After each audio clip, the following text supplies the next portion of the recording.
The morning they brought her son home on his shield, Alkaia said the right thing. He died well. 3 words. Every Spartan mother knew them. They were the line that made men in other cities shake their heads, half in awe, half in something they couldn't name. She said it without her voice breaking. The men nodded and left, and she stood in that doorway for a long time after, looking at the place where they had been. Here's what makes this story difficult to tell. Alkaia was not performing. The easy version of this story is about a woman forced to suppress what she felt, a mother crushed under the weight of a culture that demanded she sacrifice her son and then smile about it. That story is real, and it matters, and it has been told. But Alkaia's story is different, and in some ways harder. She believed it, not as a mask.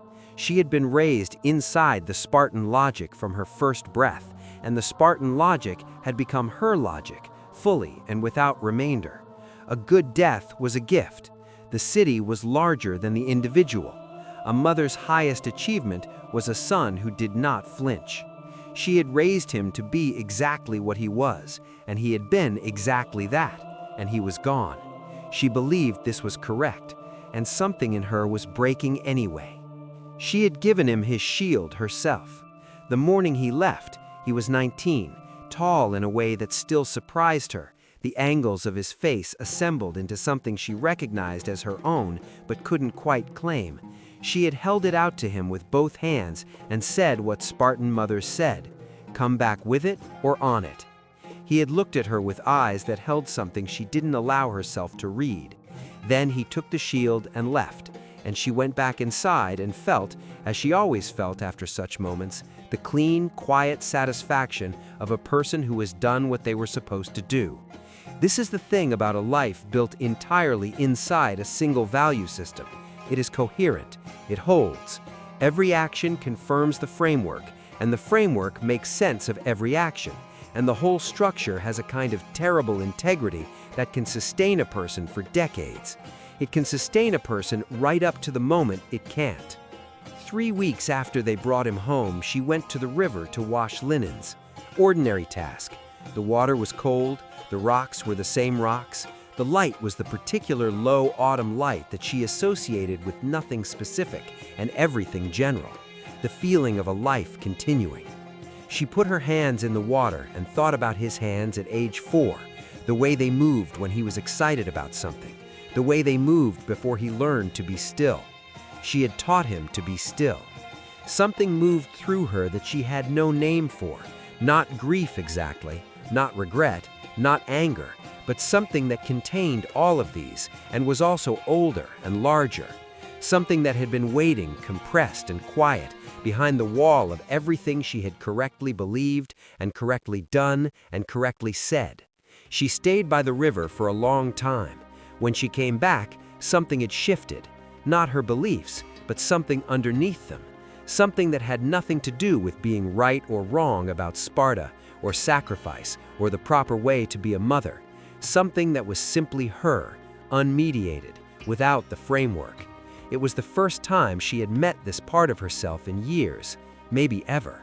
Psychologists call what Alkaia was carrying moral injury, the specific damage that accumulates when a person acts in accordance with a system they believe in, and the system demands something that the deepest part of them cannot fully absorb.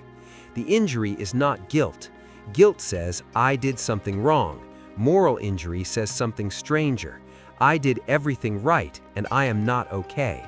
This is harder to recover from than guilt, because guilt gives you an error to correct. Moral injury gives you nothing to fix. The math was right, the answer was right, and you are still sitting by a river unable to stand up, with no language for what you are carrying, alone with it in a way that is almost total.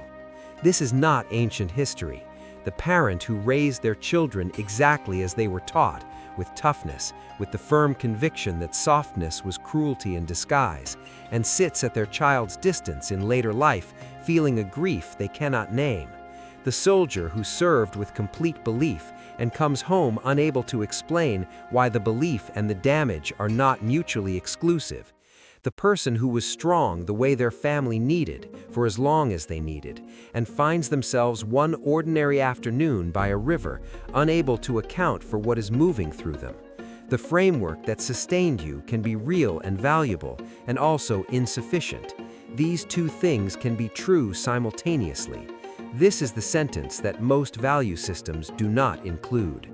There was a woman nearby she had always considered soft, a widow who wept at funerals, who held her children too long. That winter, Alkaia walked past her house more than she needed to, not stopping, just slowing, noticing the light in the window. She never went in, but she thought about it. That same winter, her daughter fell and came inside crying. Alkaia waited. She let it run, saying nothing until it was finished. Her daughter looked up, surprised. Alkaia didn't look away. She lived another 20 years. She never wept at funerals. She held everything she'd always believed, but she was slower to say stop when she should have said, I see you. And once, quietly, to her daughter, knowing you are right is not the same as being well. Her daughter didn't understand. She hadn't expected her to.